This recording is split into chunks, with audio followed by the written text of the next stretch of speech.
Lance. Great to see Hello. you. Great to be with you. I'm really excited for this conversation. I feel like there are a number of people in the education and AI space who I admire and whose work I follow closely, and you're one of those. And I am just really excited to dive into the subject. There's no topic, I think, bigger within higher ed right now than AI. It's what people are talking about at conferences, at meetings, at faculty meetings, at any convening that I go to. This is on the lips of everyone. So I'd love to talk about that. First, I'd love to just get a sense of what's exciting you at the moment. What are you curious about at the moment? What are you reading at the moment? Yeah. Hey, Gosh. I already interrupt you already, but let's introduce ourselves first because I know some people may not know one or the other. So just introduce yourself, please. Sure. Thank you. So I'm excited to be here, and thank you for the invitation. I'm Lance Eaton, Senior Associate Director of AI and Teaching and Learning at Northeastern University. And then outside of that, I have my Substack and a range of work of talks, writings, workshops, programming that I've been doing around AI in education for the last 3 years. And that's just been part of my larger work of like really grappling in this intersection of like technology and education and the possibilities, but also the problems that it represents. That's great. And where are you from? Where'd you grow up?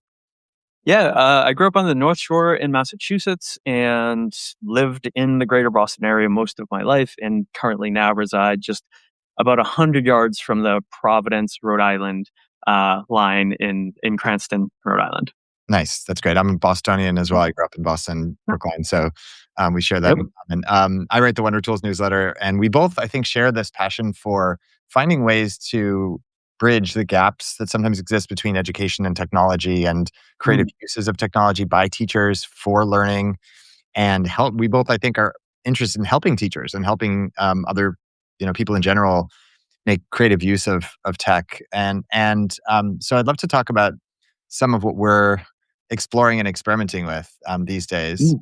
I wonder if you could walk through kind of your core toolkit. I think we all have a handful of tools that we kind of go to repeatedly for various different purposes. And I'd love to get a sense of what are some of those for you. What's on your laptop today and your phone today that you're using? Yeah, I mean, the one I started to play with yesterday and doing my best not to go down the wormhole is Claude Cowork. Um, I finally got that up and started playing with it, and I'm like, all of those like that whole, and I know it can do much more than that, but right now the organization capabilities, like there's just so many things I'm like, go into that folder and like clean it up, and or the big thing for me is I download a lot of research, and being able to say, hey, here's a folder of all these downloaded articles, rename them according to the article title, and then sort them into like buckets of relevance. Uh, Interesting. that's the one like I'm totally nerding out. I probably move pretty consistently back and forth depending on the tasks from like Google Notebook LM, which I know like you're one of the earlier ones to turn me on to that, and like the more advanced features that it keeps coming out with. Your ChatGPT, your Claude, and Gemini, I kind of jump across those predominantly.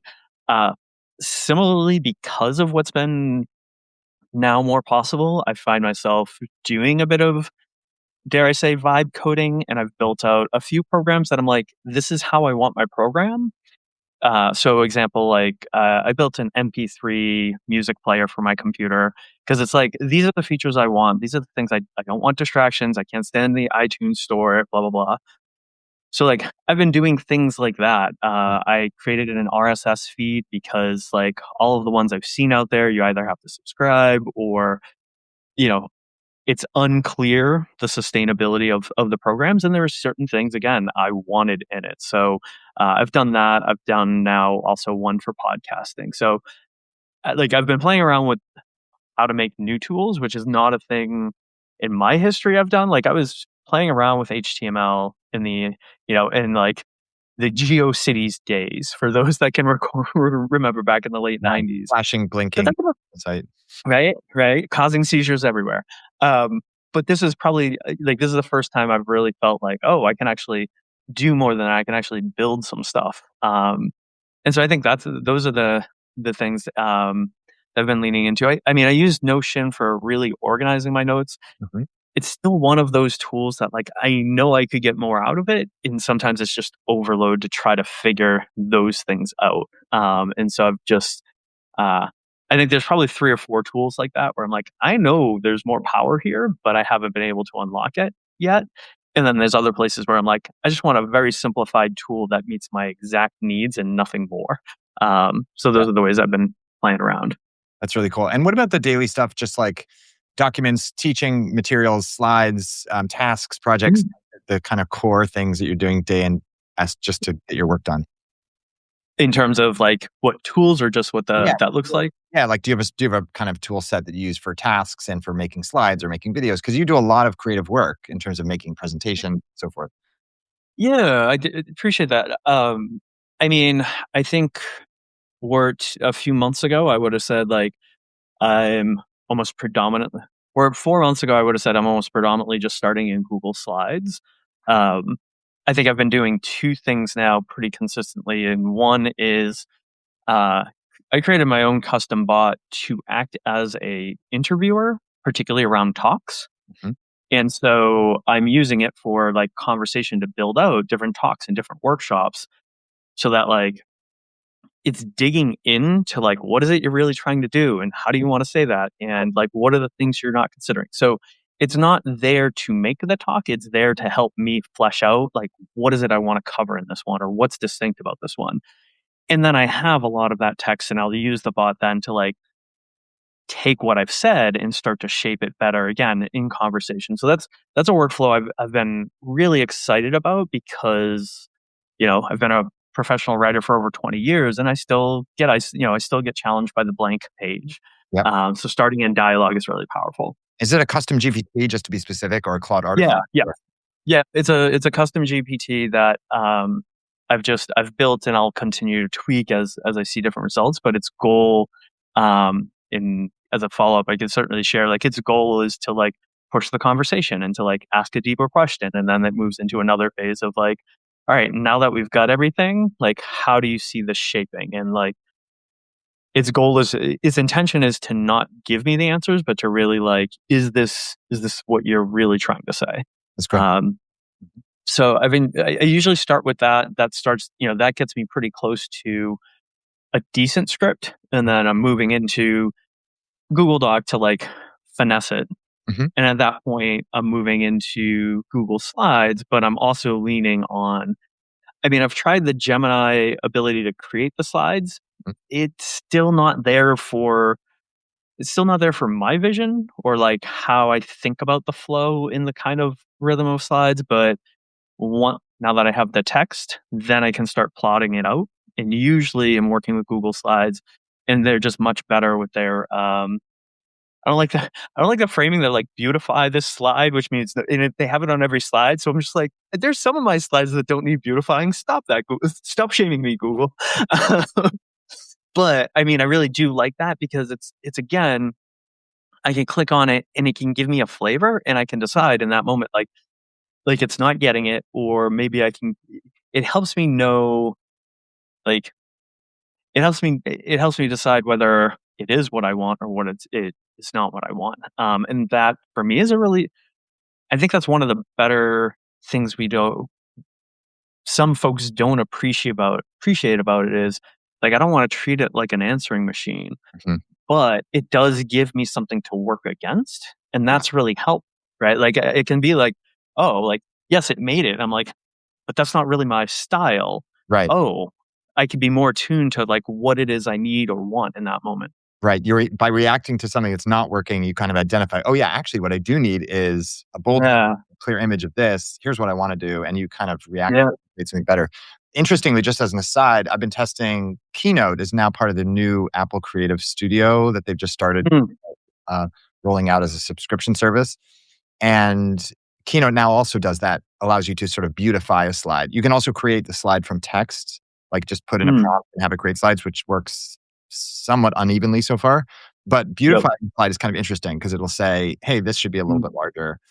It'll just kind of give you a preview of what that would look like.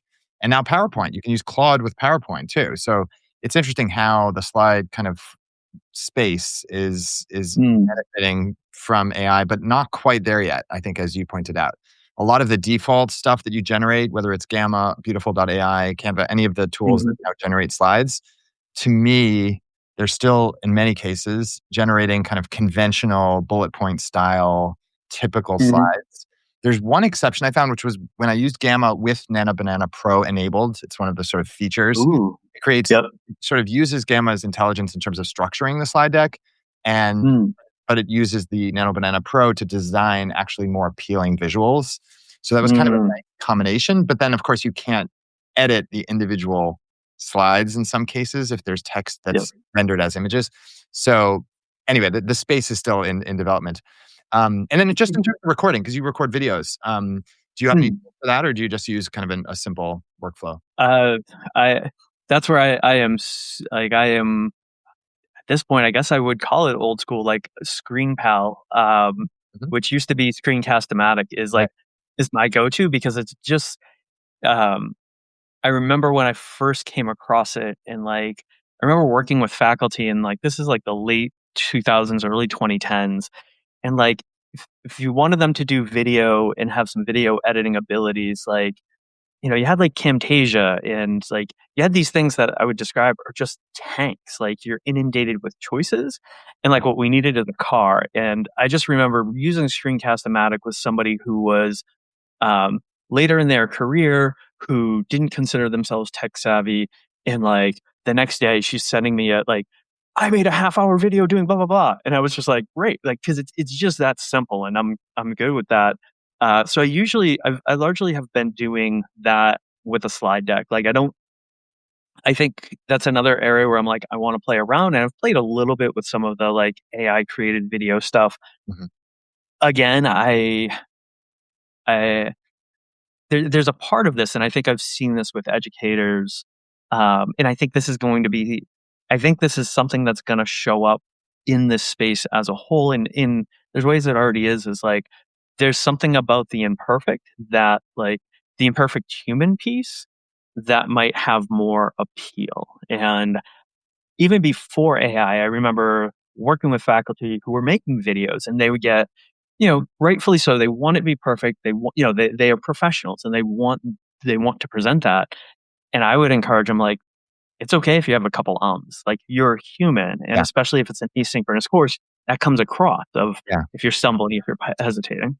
I think Yeah. if we look across other spaces, that really resonates. Like if we're talking about, my daughters are doing clay these days, so I'm thinking a lot about Mm. clay and making pottery. And you in many cases, you like to have a perfect plate that's manufactured in a factory and all that. If you're eating on it every day, but in some cases, you'd like to have a mug that's like handmade and has some flaws in it, or other decorative items, plant holders or whatever that are like not Mm. perfect. They're imperfect. Their Yep. imperfection is what makes them human and artistic. Same thing with clothing. Like my older Mm. daughter has been doing some of her own knitting and sewing and stuff like Mm. that. And she makes beautiful stuff, and it's not always perfect, right? She would say that, and I love it. I love wearing this scarf. It's like it's just personal and it's human and it's real and Mm. it's flawed in small ways, but I don't care. Like I don't need a manufactured thing in every case. And Mm. again, same thing in food. Like sometimes you want a packaged food, but sometimes you want just something that's like a little bit handmade and rough around the edges. I'd much rather have a brownie that's like human Mm. made, a little uneven and whatever, than like a factory stamped one. So I think there's a lot of Mm. things like that. Like I think, and just to bring it back to the tools discussion, Mm.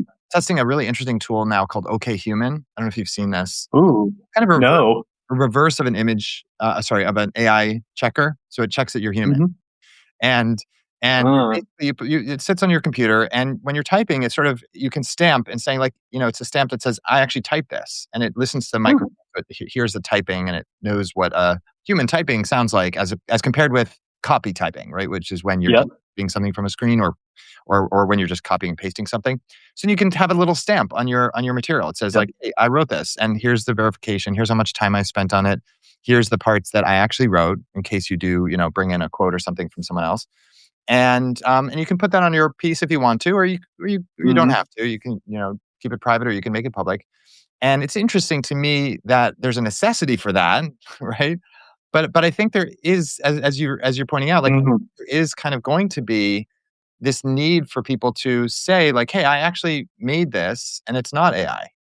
You know, when I'm Yep. recording my audio for my newsletter, for my podcast, people often email and like, "What tool are you using? What clone is that?" I'm like, "No, no, that's actually me." And now I have to say that, like, I have to, Right. I think increasingly, I think that's gonna be the case, that we're gonna have to show that this is our work and even add flaws or leave Right. or leave it raw, you know, and that's, I think, what's gonna separate the people who have humanity in their work and those who kind of have, mass market kind of manufactured quality or characteristic to it.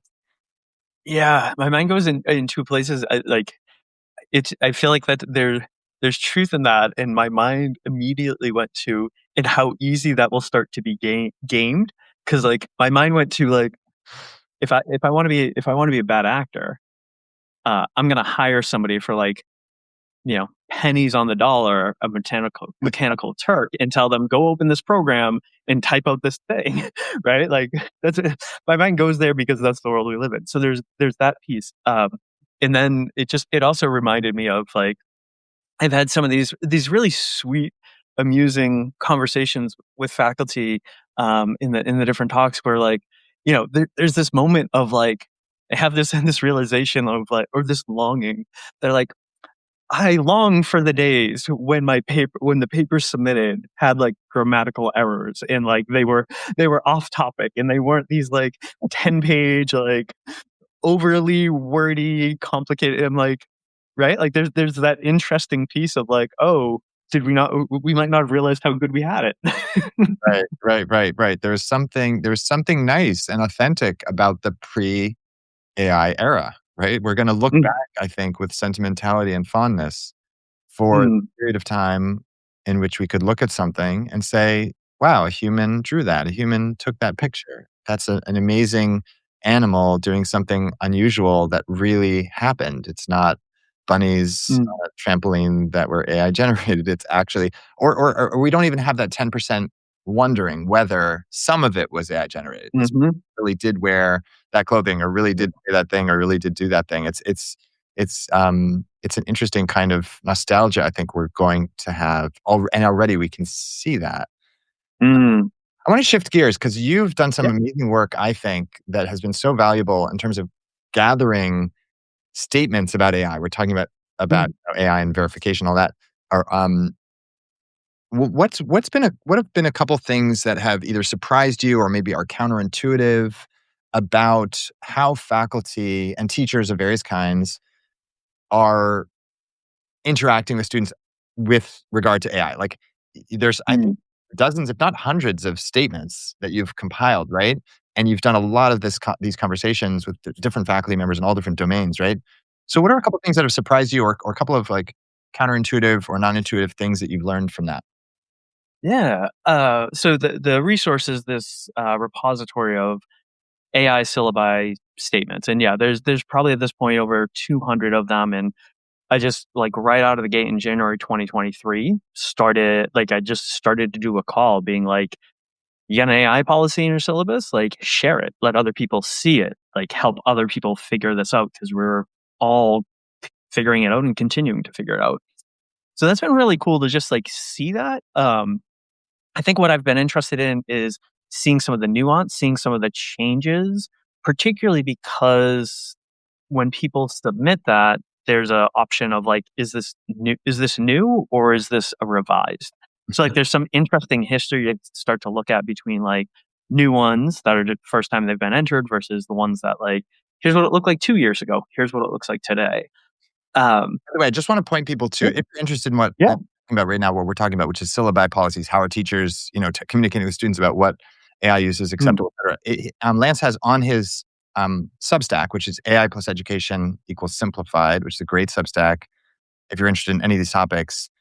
He has a tab that says AI syllabi policies, and this is an open source kind of document that he's created, and I've recommended to numerous faculty who mm, are so desperate for a sense of what other people are doing. So you can see mm. that. You can so as we're talking, if you want to see that, you can go to his Substack and just click on the AI policies, and you can use that document.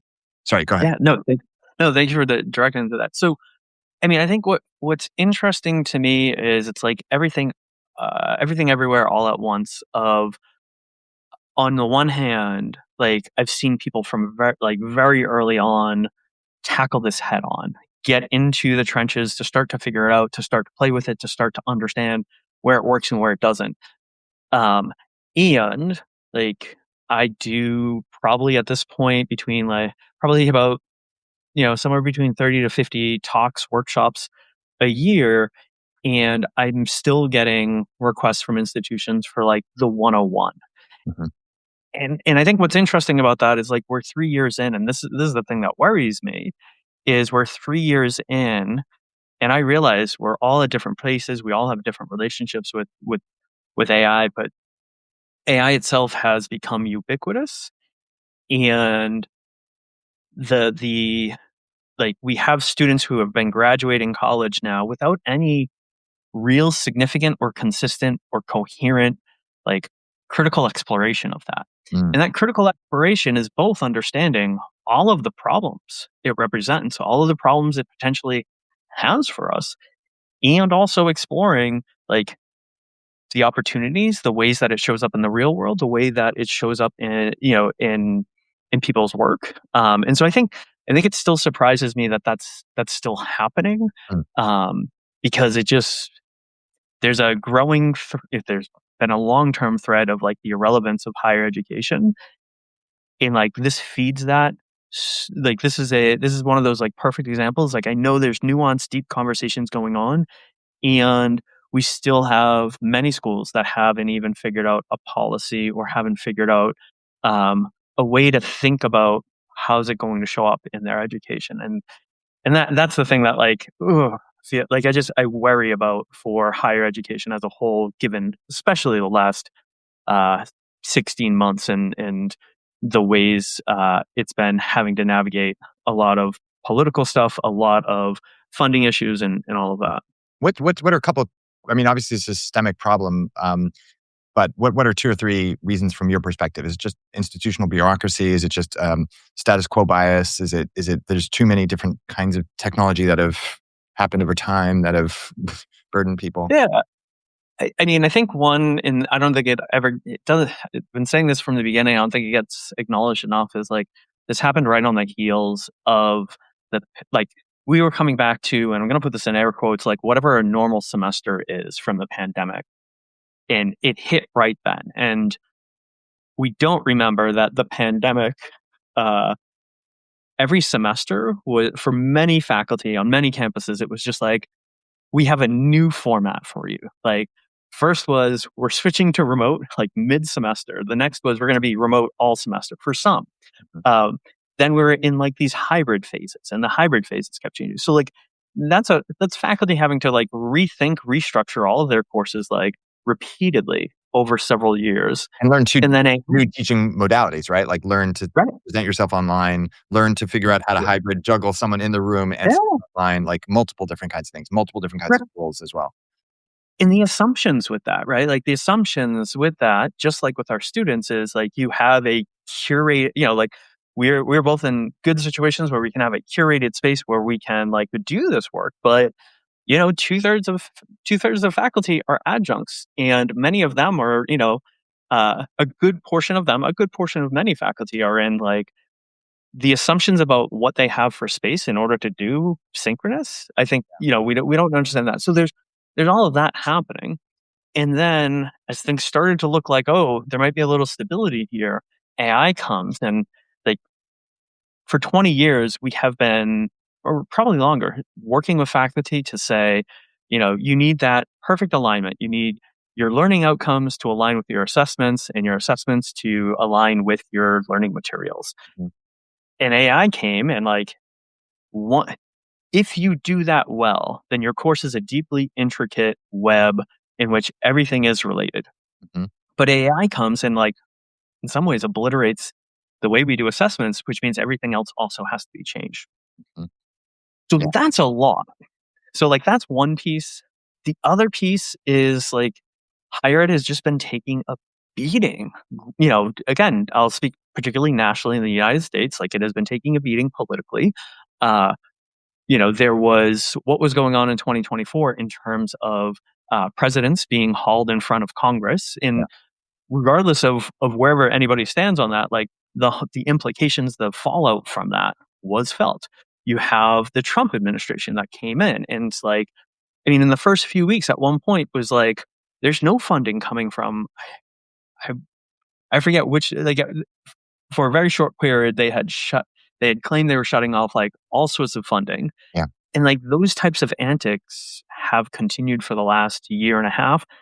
And what and so if your leadership, like, you're constantly having to put out fires that are like the house is burning down, or like our students are being harmed. So Yeah. there's a real struggle for leadership to keep a focus on it. And then there's just the, like, this is a costly this is a costly social technology that requires figuring out what does it mean for learning.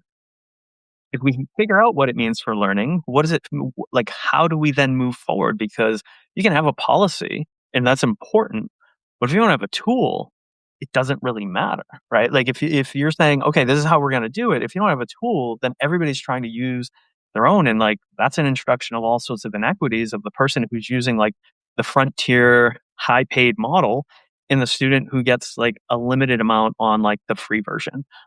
So I think like it is a wicked problem. I think at the end of the day, I just I think I just still get worried of there's a good amount of people who are saying that from the beginning, and there's still institutions and universities that haven't like recognized that. Yeah. The other major issue at the moment, obviously, is the economic, right, challenges that Right. universities are facing, right? Many colleges have closed, Mhm. having to scale back, to cut back budgets, et cetera. And that's happening even as, students are expecting different things, right? Because they can learn so much online, Mm. they can learn in different ways, and they're preparing for careers that are different, and there are 30% fewer people being hired into entry-level jobs in many Mhm. industries, according to recent research. So the need to train people differently to prepare them for the changing marketplace is also shifting. So there's a sort of massive perfect storm of all of these Mm. factors leading to it being a wicked problem as you described. So, so solve Mm. it for us in three quick steps. What are like a couple of specific things? So if I'm a university person sitting in university, I happen to be at City University of New York, right? Another big institution in New York, not too far from you in Boston. What are a couple things that you're advising people in these important seats, right, who are having to determine the path forward for AI for their schools, right, or their attitudes or Mhm. approaches or policies? Like, what are a couple of key things you're talking about? Yeah, in I think, I mean, the one is making sure it's on like senior leadership's attention, it like regularly. Like it doesn't have. I've said this elsewhere of like it doesn't have to have the whole pie, but it really does need some of the pie of their time and their attention and their strategizing. They need to like that needs to happen. That there needs to be coming leadership vision from the top. That's also recognizing on every campus, there's a lot that's probably already been done, but it's all in these little pockets. And so, what are all of those lessons that are being learned about how it can be used, in trying to meet somewhere in the middle of how do we keep supporting that? How do we keep growing that? How do we bring in, how do we plan for it? Because I think that's the other thing is there's the like we've got to figure it out now, and that's true. And there's a way we can look at this to think about it much like we thought about uh, internet infrastructure within our colleges and universities. Like there was a time when that didn't happen, and in most universities it didn't happen overnight, and it was a deeply costly, expensive thing. And so they said, okay, we have to start to budget for it. Mhm. It also reminds me of like uh, Microsoft Office. Like there was a point in which institutions, because of the way those service models were like, oh, we're not going to be able to afford Microsoft Office for everybody. And now everybody has access to it. If not Microsoft Office, then Google Docs. And so much of that was like moving to a subscription model, but also like the prices adjusting. And I think that's also what we have to look for, advocate, and anticipate is like, let's move towards that, knowing that it's not going to happen today, but we've got to carve that out as a priority and look at what do we get with AI that then means we don't have to do subscribe to this service or that service, or like where's some of the trade-offs there. So there's like that planning piece, there's the leadership piece, and then there's the like recognizing and like surfacing what's already happening is just like it's a really good place to start at this point if there hasn't been a lot of action happening. One quick memory that you just jogged for me is I used to work way back when at a magazine, which is defunct, called Yahoo Internet Life magazine. Oh. So this was back in the early 2000s, actually the turn of Mhm. him, I guess. And the magazine had a section, a special feature called Most Wired Colleges. It was an effort Mm.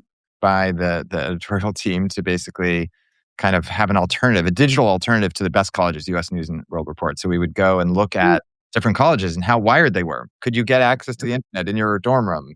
Did classrooms have internet access? How fast Right. was the internet access? Like this was not something that was universal at the time, as you pointed out. And it's something that, separated schools. And I think we're in a similar position now in some sense with AI, where at some schools Mm. it's really, there's a lot of thinking happening, and other places there's Mhm. less. So I wonder if we Yeah. can move towards the teachers, the individual level, um, and maybe we can do a little back and forth, and together share like 10 things that teachers. Mm. So if I'm a teacher, and a lot of people I consider to be teachers, even if they're not like in a formal teaching role, like they're leading a team, they're coaching other people, they're leading Mhm. workshops periodically or whatever. So let's see if we can just um, rattle off 10 ways in which teachers. We can talk more about the AI reasons to be cautious, but let's like talk Yeah. about practical use cases, right? Like, so what are Yeah. 10 ways teachers can and should be considering using AI to either reduce their, burden of technical work, Mm. to increase their sensibilities, like whatever purposes it might be beneficial. Like, maybe we can Mm. go back and forth and see if we Sure. can come up with 10 quick ones. Sure. I mean, I'll start. The one I always go to that I think faculty don't appreciate enough or haven't tried yet and see some of its benefits is working with students to go to use AI not as an answering machine, but as a interviewer. In particular, going to AI to help students do reflection. That reflection is this practice, right? And it's a phenomenal practice within teaching and learning. It's really powerful. And it's also a practice. And a lot of people who are earlier in that practice, like they don't know what to ask themselves in order to like push their thinking forward as a reflection. And so like we've all those of us that do reflection, like we've all had that student, many students who like you ask them to reflect on something and like they're like, I didn't like it. And they write a paragraph that's like 500 words of I didn't like it.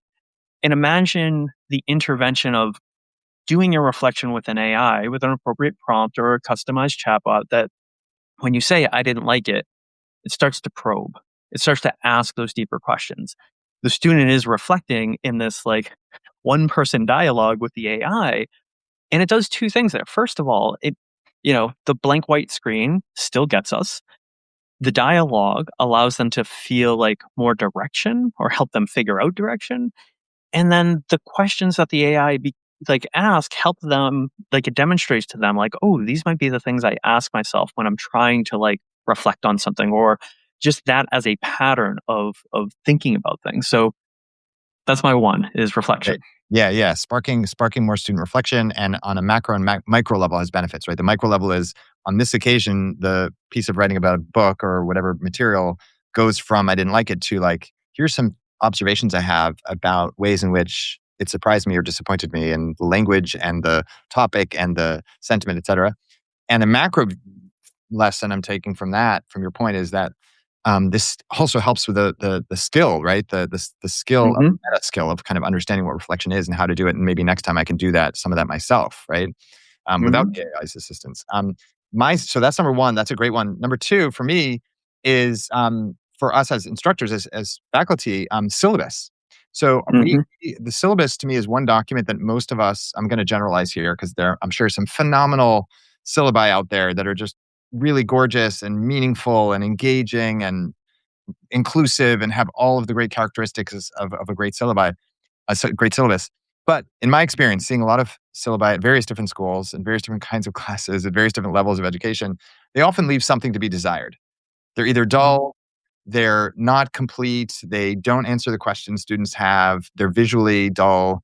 They may be confusing and using technical language. They may not answer questions about students have about how they're going to be graded or what the expectations are, or what the assignments are, or what's interesting, or why should I care about this course, Mm, right? A lot of syllabi I've seen are just kind of very meat and potatoes.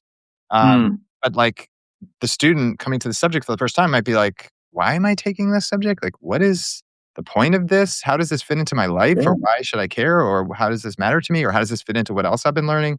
So it's hard to go from that current state to something that's really, really engaging and really successful and really um, inclusive and has all of the great characteristics while we're as professors and teachers doing so many other things, right? So an AI system Mhm, can help walk us through that, right? We can give mm, an AI tool an opportunity to critique us, right? To say like, hey, these are mhm, things that make this syllabus less inclusive than it can be, right? Your language is a little bit less inclusive than it could be. Some of this material that you're describing um, could be explained a little bit more clearly, right? You can answer these common mhm. questions that students have. In fact, how about putting an FAQ section that Yeah. answers some of the questions in a way that would be relatable to students? And how about including this other section that you didn't include at all, and how about answering a few questions now to clarify for yourself what the objectives are, the learning outcomes you have in mind for this assignment are, and how you're going to actually grade it, and all of those kinds of things that the AI assistant can really give you a lot of feedback on and critique you on and challenge you on in a way that if you have a great colleague, they could do that potentially.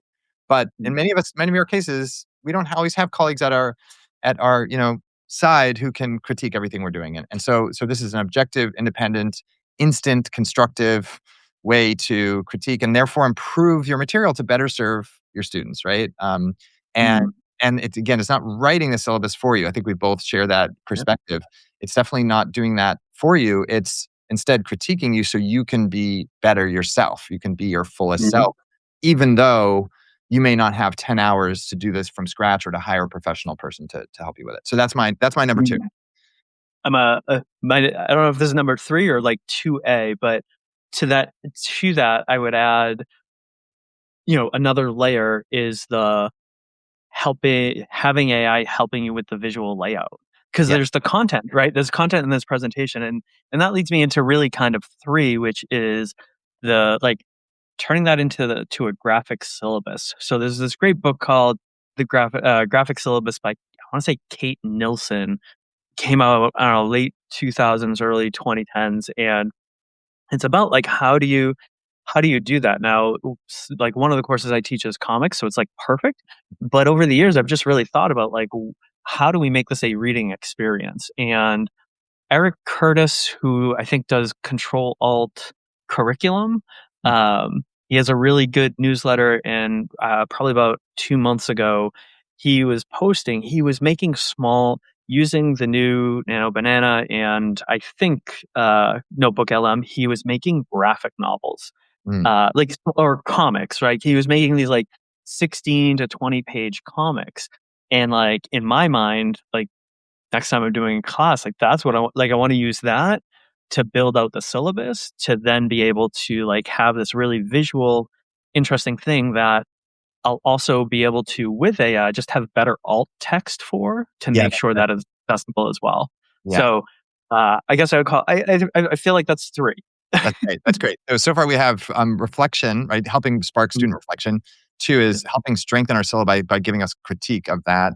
And three is like making our materials more visual, particularly like a syllabi, making it more like a graphic. Mm, By the way, just a quick aside, Nano Banana Pro, I found, and ChatGPT actually can do this well now too with its better image generation capabilities. You can give it a simple two-part panel. I find these to be really simple, mm, great. So for example, like what it was like when we first got email. It shows yeah. a person in a chair, just like excited. My younger daughter just got her first email account. She's like, "It's so fun getting email," and I'm like, "Wait, Aw, didn't so want precious. it as fun anymore." And she looked over my shoulder. She's like, "Dad, you have so much email. It's great." I'm like, "It's not that fun." Um, But you could show that in one panel. First panel is like, hey, the moment 20 years ago when email first came out, whatever. The second panel is like the flood of email envelopes like overwhelming someone, right? And just the before and after. And there's so many before and afters, right? You can Mhm. do that. You can create those, and that's an image you have as an educator or as a person Mhm. that for me, like I can't draw at all Yeah. in a Yep. recognizable way. So that's allows me to sort of develop that. Okay, so my fourth one, so fourth tip for faculty to people teaching, et cetera, ways to use AI would be on the level of the lesson plan. Mhm. So the macro is the syllabus, the whole course, but where the rubber meets the road is what's happening in a particular class. We have an hour today, we have 3 hours today. You and I are in a classroom together. I'm the teacher, you're the teacher, whatever. We're in the space for learning and teaching. This is a sacred space. This is a valuable space. We have 15 or 14 or whatever number of sessions together in this semester, and then you're going to be out in the world, and that may be the last time we have the opportunity to be in this learning experience together. Mhm. And so I want to design that so that it maximizes the experience. It optimizes our time together. It capitalizes on this sacred thing that we have, this opportunity we have to be in this learning relationship in a way. And so I can come up with some ideas myself, but I'm limited by my human experience, by my human brain, by my biases, by my limitations in terms of what I know or what I can think about, or my pedagogical savvy. And what the AI assistant can help me with is expanding, just as a crane, right, can help me reach higher in the top of the classroom to fix a light or something I couldn't fix with my own limited human hands. I can use the AI to say, like, hey, this is what we want to do. We're working on public speaking today, let's say in class, as a skill, as a workshop for this entrepreneurial class, whatever it might be. And, I've had students do these 2-minute speeches and then give each other feedback, and it's fine. But what else could I do? Like, I want them to practice. I want them to get experience, giving feedback and learning what good feedback means. We've got an hour. We've got 15 students. Here are the criteria. Here are the constraints. Here's the Mhm. learning objectives. Like, give me 10 different little games we could play for 10 minutes at the beginning and 10-minute reflective exercises we could do at the end, so that I can make this lesson even more strong and I can close it up nicely and I can get it off to a great start. And what I find in my own experience is that I get better ideas, right, Mhm. than if I'm just working alone. And that's the honest Yeah. truth. People often are people who are critical of AI, and there are many reasons one can be and should be, but sometimes a criticism I hear is that, well, the ideas are mediocre or the output is mediocre. And I actually, in my experience, is quite different. Is that if the prompt is really detailed and I provide the right constraints and the right examples and the right background, et cetera, the ideas are plentiful and that volume begets quality, right? Like if there's 10 different little exercises I could do or 10 different ways I could frame this closing activity, this reflective closing activity, or this warm up game or exercise, Mhm. I can pick 2 that are really interesting, right? Or 3 or 4 and then Mhm. combine them or pick elements of them or, like, winnow out the ones that aren't quite as good or don't quite fit for this occasion. And invariably, I end up at a better place than if I were just thinking alone with my limited human brain. So that's my argument for using AI as an assistant to strengthen lesson planning ideas.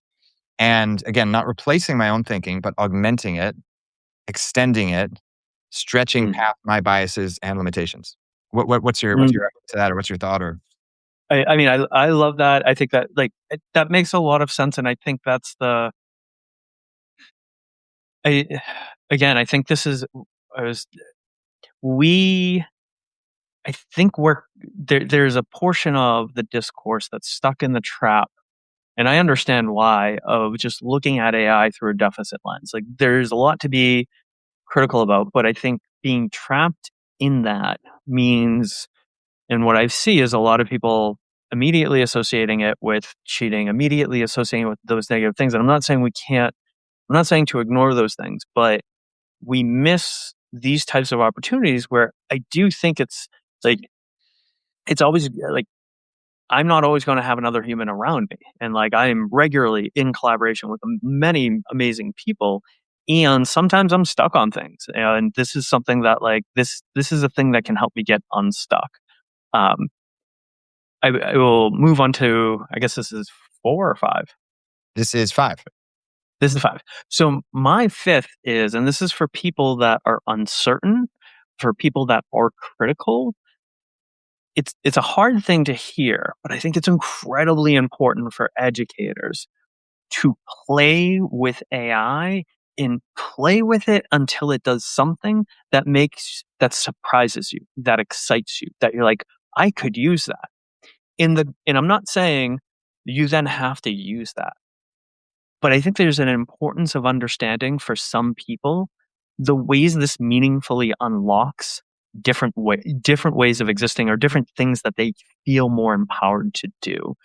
And I don't think we're going to be able to connect with students as effectively if we can't understand, like deeply understand, like for some of them, this is really powerful. Like I think, some of the students I've talked with and seen, like students who are navigating English as a second language, or um, ADHD, or dyslexia. Like there's ways that these tools are like unlock things, and are just to me, it's the like really play with it until you can like understand on a deep level, not just the problems, but the ways that it like for some people it just feels powerful or helps them in real ways, not in to bypass things, but to be able to better work with things. Yeah, that's great. That's really great. So experiment to find surprising areas and ways in which it can be helpful to you as a teacher in serving students.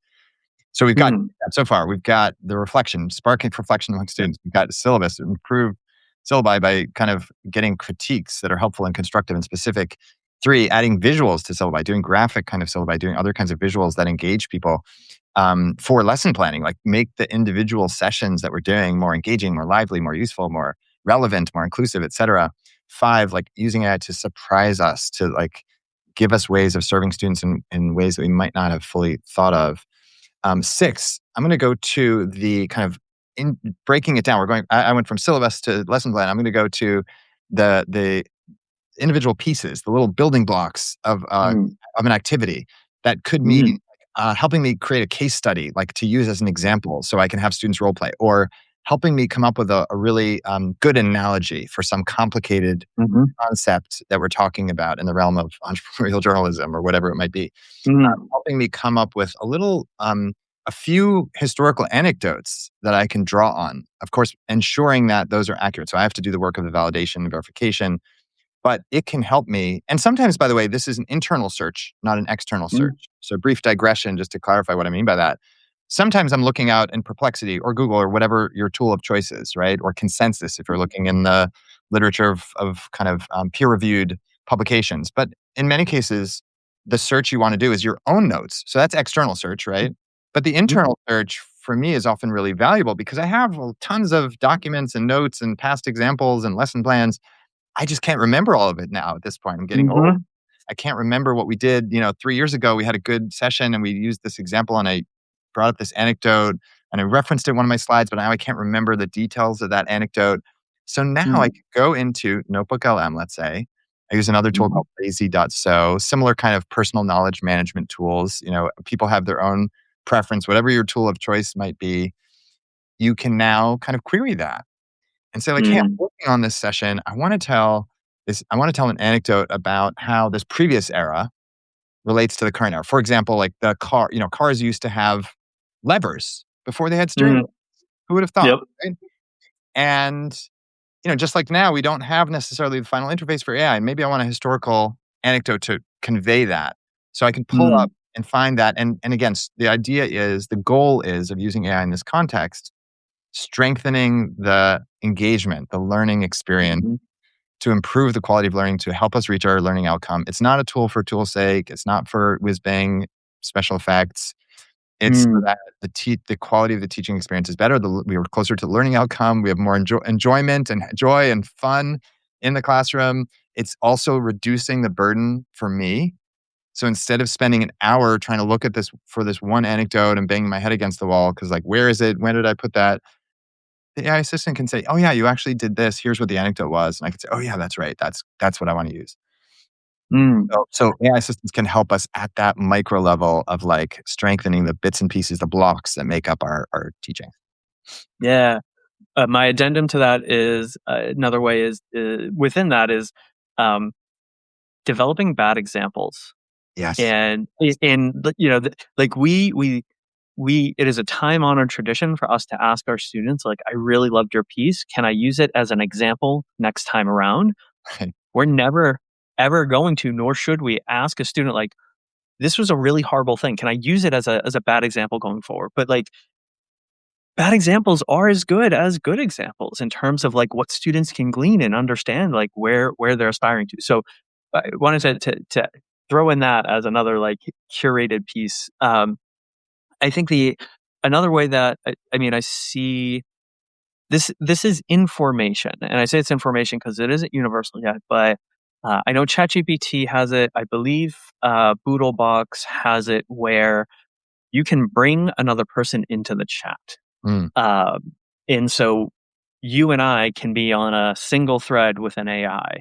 And I just think about like, hot damn, like we're at a point where what happens when you can have the AI essentially be the dungeon master and have two, three, four students in conversation with each other and interacting with like dungeon master for whatever scenario the course is running, then like there's like it's personalized or it's like responsive to what they're doing and they're getting the social piece of it, right? They're getting a bit, they're in the chat with other people and that creates again a little bit more community. It helps us hold on to the thing that we're concerned about with AI. So I think we're on the precipice of some of the social pieces of AI in the classroom that I think could be really valuable for learning and interacting and for the instructor to be able to like see that and engage with that. that's great. Yeah. So we're getting close to our 10. Our, Right. we're also getting to the top of the hour. So let's see if we can do a quick lightning round for the last Yeah. couple. So, um, I think there are many ways in which our students are living complicated lives and they're coming in with accessibility needs. They're coming in with many different diverse backgrounds. And for some of us, having some assistance and checking our own biases or our own Mhm. blind spots can be super Mhm. helpful in various different ways. In terms of the syllabus, for example, in terms of a lesson plan, in terms of a presentation we're giving, maybe in terms of instructions we're providing, right? So, in other words, maybe we need sometimes to scaffold the instructions or break the instructions down. I often Mhm. have the challenge, as someone who's taught a subject for a long time, I will sometimes bake in some assumptions. Oh, you know how to do the creative presentation. You know how to create slides. You know how to do this. You know Mhm. how to, package it up and put it into a PDF. Like there's certain things that I just assume sometimes, and then once in a while, Mhm. I need an outside view to say, like, actually, you might want to explain how to do that step. Or you might want to break that part down and explain how someone could do some of it in advance. And so they wouldn't have to wait till the last minute, given that Mhm. they, need that guidance or assistance. So basically using an AI assistant to help identify blind spots, implicit or explicit biases that I may have, help me be more inclusive or more make sure my materials are accessible. You mentioned alt text as an example. That's something Mhm. I only learned about in recent years. That was a blind spot Mhm. for me in like terms of my materials having alt text, so people using a screen reader could actually view that. And I'm sure there are other ways in which my materials in some cases aren't always accessible. And so I need to keep learning about that. And again, I don't have necessarily a colleague at my side all the time to say, like, hey, you might want to think about that. But the AI assistant can sometimes point those things out and Mhm. and point me in a direction of, oh yeah, look into this if you want to learn more about that or fix that. Yep.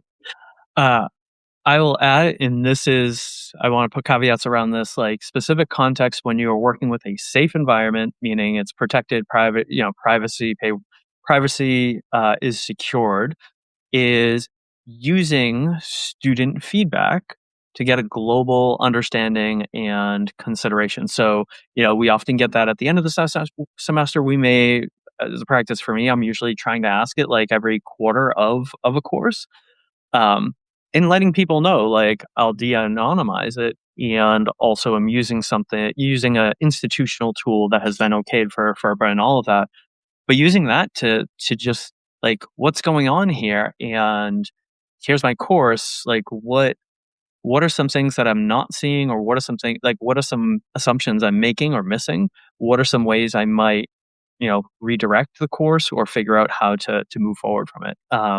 Just kind of getting that global insight and starting to again, don't have to do everything it says, but it does help me to kind of like look across that data. Yeah, thank you for that. That's a really great tip. And by the way, that applies to anyone who's not teaching at all, but Yeah. using forms Fair. in any way, surveys in any way, right? You Yep. strip out names, you strip out emails, any private information you strip out. And then you say like, hey, there's 100 different comments here. They're open-ended, that are complicated and nuanced. And my brain is limited, and I could score them spending 3 hours and try to categorize them. But this is something a language engine is really good at. Put these into different categories, pull out some of the threads and themes, and give me some guidance around what people are really telling me so I can act on it, right? Which is the ultimate Mhm. purpose. And then I can spend the extra hour that I would have spent figuring out the thing, actually talking to a couple students, right? Or being human with actual people. The last one, I think we're at 10, and then I'll just Yeah. run down the end and then maybe just last words as we get ready to conclude. For me, the last one is a simple one, which is maybe obvious for many people, but I still think there are a lot of people who aren't doing this, which is helping me remember what I actually say and what people say to me in meetings and in Mm. different settings that I'm in. Because I have Mm. this tendency, I'm sure other people may have it as well, some people, which is that I get really interested in something and I'm really excited about something, but then I can't remember the details of it or the examples or the Mhm. specifics of it. And yes, I take notes, but if I take notes with an aim to remember everything, I'm often half present and half not present. If I know Mm. AI note taker is assisting me with not just summarizing, but giving me a full transcript with the permission of, of people I'm with, right? Of course, if people are uncomfortable with that, there's no need to do that. But most people in my experience are okay with it because they can benefit from it as well. And so with student meetings, I go from the situation where a student emails me a couple days later and is like, what were you saying again about how I should handle this? Or, just kind of forgets entirely. And then we as instructors have to do the work of like fixing that and remembering that and sharing that. Now we have a shared record, right? Here's the things we agreed to. Here's the things that I suggested. Mhm. And I also have that now, a backlog of that, which I can search. Mhm. I use a tool and recommend a tool called Granola, which Mm. allows me to package them up into different folders and bundles and search across those and ask all sorts of queries afterwards about those. It's very accurate, Mm. very well. It's very reliable. It works on my phone. So if I'm meeting with Mm. a person Yeah. and we want to have that record, it works there. So that's my recommendation. There are a lot of other tools and free tools that do that. Mac Whisper, the example of one you can use completely for free. They're, that are secure, that are private, et cetera. But that to me has been a huge change in terms of having Mm. comfort of being able to focus fully on the conversation and also to share a summary, look back on it, reflect on it later. Nice. Final thoughts. We're at top of the hour, and I know you have to get Yeah. elsewhere. Yeah. No, I mean, final thoughts is like, this is, eh, I know this is incredibly hard for everybody in education. And like, so much of what we tell our students is the thing that we need here, which is like a bit, Anne Lamont's Bird by Bird. Like, we have to we have to try not to be overwhelmed because there's so much AI, there's so much AI hype, there's so many things, and try things and figure out like the term I keep going to is like we need to be critically engaged with this because we do have to figure out it is here, it is ubiquitous, and I want students to succeed and I want them to look at these tools thoughtfully. And the only way we do that is like if we do that as well with them. So Thank you for that. I'm going to recap the 10 because I know some people may not have gotten all these 10. yeah, The first was a reflection you said about sparking reflection, yeah, right? Helping students to reflect more fully and having the AI assistant kind of help with that in an initial instance. I talked about syllabi and how we can use AI for critical input on our syllabi to strengthen what we're giving students, summarizing what a course is about and what their expectations are. You talked about visuals in terms of syllabi and generally how we can create really engaging visuals, right? People engage with things in mhm, a visual way, and we often, if we're old fashioned, are using text too much in a lot of our documentation materials. Lesson planning is something I talked about as point number 4, how we can use it to strengthen individual lessons. You talked about experimentation and using AI in creative new ways and challenging ourselves to surprise ourselves with new things we could do and serve students in new ways. I talked about building blocks, whether for case studies or examples or anecdotes. You talked about bad examples, right? And using AI to help us create these inoffensive and like fair to students examples of things that they can avoid. Here's an example of a ad hominem argument, right? So that you know what it yeah, looks like, and here's what it might look like if you framed it differently. And we can mhm, generate, all different categories of those really, really efficiently. Making our own examples often is very time consuming. right? For us as Mm. teachers, our time is a valuable constraint. Group chat you mentioned, which is really interesting. Like maybe we can have AI kind of help us in interesting new ways to be in dialogue with one another in creative and interesting ways. That probably we'll need to pull that thread further in some other context. Mm. Accessibility, we talked about accessibility and blind spots and using AI to kind of identify these things. You mentioned feedback, which is so important, and how we can act on it more effectively if Mm. AI assistant helps us understand what's actually in that feedback, with a caveat being, we're anonymizing it, et cetera. And then meetings is something for me. It's just like the day-to-day bread and butter is like, I can Mm. actually remember what we talked about today now because I can go back later and review it even a month later or a year later, which is going to be when it's Mm. really, really valuable. So those are 10 specific examples. For those who are wondering, like this are Yeah. specific examples for educators. It's not this theoretical, imagined, abstract kind of thing. It's something Mm. real tangible, and it can make a tangible impact on our roles and our jobs. And I would say this is true in a lot of different fields. Like we've been talking about Yeah. teaching, but a lot of these things apply in a range of different fields. And I think what's valuable in the conversation these days, and you talked about how we're 3 years in, right? Earlier, you said, Mm.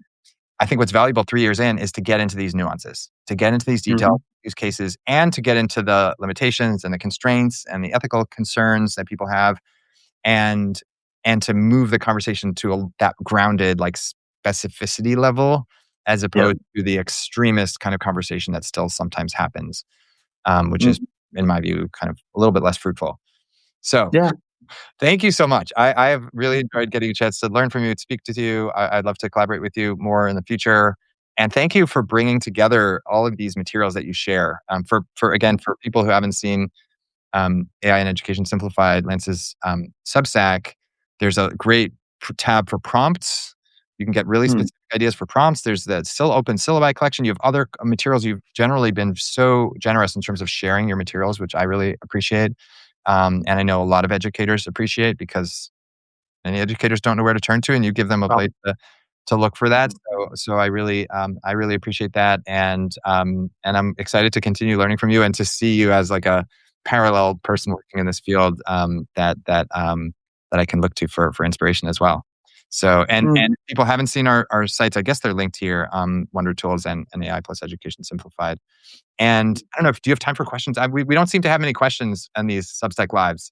So maybe Yeah, I can can for probably, like, if we've got 1 or 2, I probably okay. can. So And just if someone has a question, if you've listened to some of this and you have a question or you have a comment you want to add, I know the Substack Live is not like necessarily the best for the interface for adding comments or questions. But if you do have something, um, I see a comment from Josh about loving the idea about visualizations to make topics come alive, and mm. mentions teaching.aiprototypes.org as a Mm. resource. Thanks for that, Josh. Oh, And Josh Gray. I'm a fan of his work as well. Tom mentions Dr. Philippa Hardman, who's great, who authors a great newsletter on bridging the divide between instructional Yep. design possibilities with AI and actual practical implementation. That's at Mm. Dr. Philippa Hardman. You can search that on Substack. That is a great resource as well. Ethan Mollick's another one. One Useful Oh, Thing. yeah. Stuart Wharton, Yep. who many people may know. If not, check out his book Co-Intelligence, where he talks about how quickly things are moving and gives a lot of good insight for those of us who are still exploring and developing our understanding of. And I don't see any other questions, so we'll wrap there. Thanks so much, Lance, and let's continue the dialogue on future occasions. Sounds good. Thank you so much. Really a pleasure, and thank you. Yeah. Have a great day. Bye, everyone. Take care.